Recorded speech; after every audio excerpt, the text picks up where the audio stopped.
इल्म एक लफ्ज नहीं, एक जिम्मेदारी है, और आज हम इसी जिम्मेदारी पर बात करेंगे। इल्म वो रोशनी है जो सिर्फ आंखों को नहीं बल्कि दिल और अमल दोनों को रास्ता दिखाती है।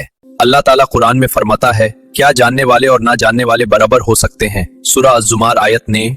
सोचिए, जब अल्लाह खुद फर्क बयां कर रहा है तो इल्म की कीमत कितनी बड़ी होगी।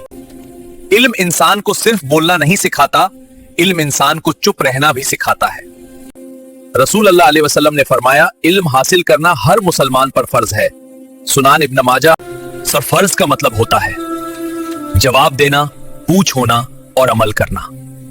बगैर इल्म के इबादत सिर्फ आदत बन जाती है और इल्म इबादत को जिंदा करता है।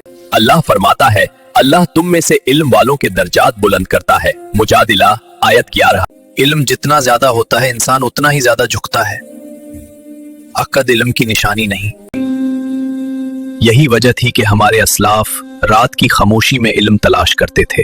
नबी करीम सल्लल्लाहु अलैहि वसल्लम ने फरमाया, जो इल्म की राह पर चलता है अल्लाह उसके लिए जन्नत का रास्ता आसान कर देता है। सोचिए, जन्नत का रास्ता सिर्फ इल्म की वजह से।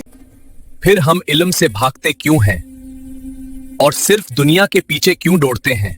ये किताबें गवाह हैं, जो कौमें इल्म छोड़ देती हैं, तरीक उन्हें भूल जाती है।